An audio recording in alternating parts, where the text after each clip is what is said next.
একটা বিষয়ে আমরা সম্পূর্ণ একমত হয়েছি, সেটি হচ্ছে জরুরি অবস্থা ঘোষণার ক্ষেত্রে সেখানে কতগুলো রাইটসকে সাসপেন্ড করা যাবে না, যেমন রাইটস টু লাইফ, জীবনের ঝুঁকির যেটা সেটা, এবং কোনো ধরনের টর্চার করা যাবে না,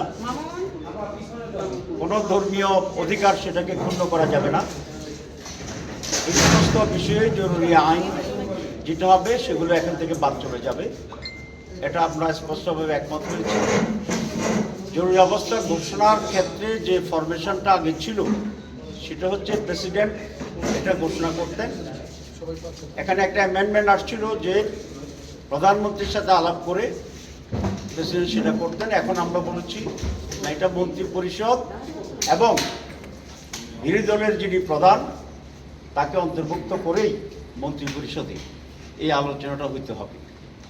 যদি বিরোধী দলীয় নেতা বা নেত্রী কোনো কারণে অনুপস্থিত থাকেন তাহলে সেখানে বিরোধী দলের উপনেতা এই মন্ত্রী পরিষদ মিটিংয়ে অন্তর্ভুক্ত থাকবেন এই বিষয়ের সিদ্ধান্তের জন্য।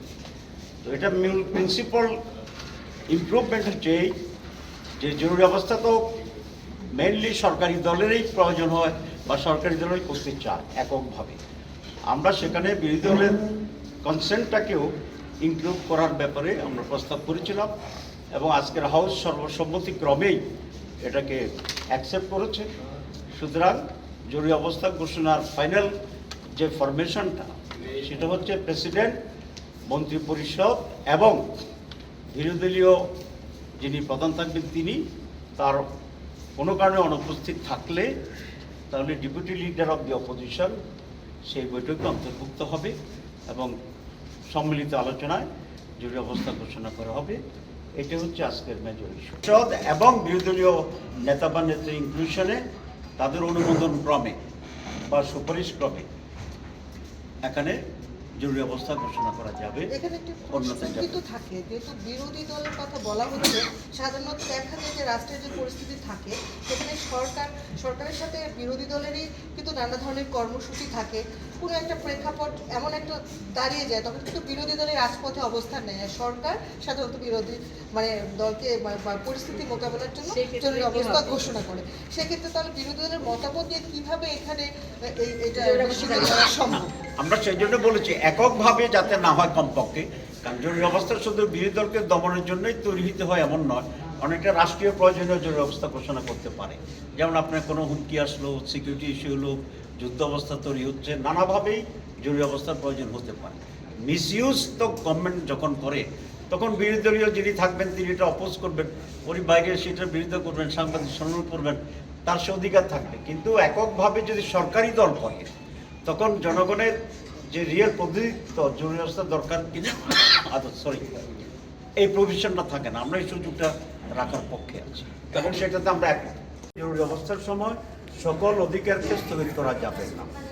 এখানে লাইক টু রাইট যেটা সে right to not being tortured, অত্যাচার করা, জুলুম করা, এগুলো ধর্মীয় যে স্বাধীনতা আছে সেগুলো, এসব মৌলিক বিষয়গুলোতে রাইটটাকে সাসপেন্ড করা যাবে না। আমি মনে করি যেটা হচ্ছে ব্যালেন্স।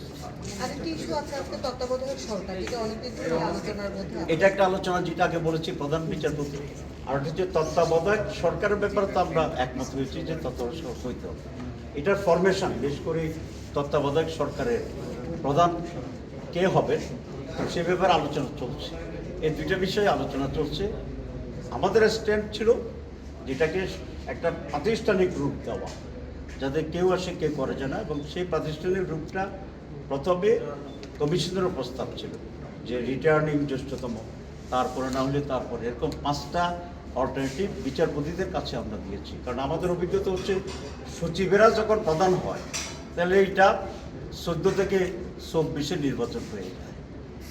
বিচারপতিদের সময় কিছু ব্যর্থ হয়েছে, যেহেতু বিচারপতিরা পলিটিক্যালি অ্যাপয়েন্টেড ছিল, কিন্তু অপেক্ষাকৃতভাবে বিচারপতিরা আমাদের চেয়ে ভালো করেছে। আমরা বলেছি যে 3 জন আর 5 জনের কোনো পার্থক্য নেই, 1 জন 2 জন আর 3 জনের কোনো পার্থক্য নেই। কারণ আপনি সুযোগটা রাখবেন কিনা, গর্তটা রাখবেন কিনা, এখন বলেছে সিকল সার ঢুকবে না দোড়া সার ঢুকবে, সেটা একটা ভিন্ন আলোচনা। সাপ ঢুকার ব্যবস্থা থাকবে কিনা আমরা চিন্তা এটা এখনো ঐক্যমত্য হয়নি। এখানে আমাদের প্রস্তাবে আমরা এটা বলেছি এবং এখানে আমরা ঠিক আছি। কোনো দল 2 জনের 1 জনের কথা বলেছেন, তো 2 জনে 1 জন থাকা আর 5 জনে 1 জন থাকার ভিতরে আমাদের নীতিগত কোনো ডিফারেন্স আমরা দেখি না।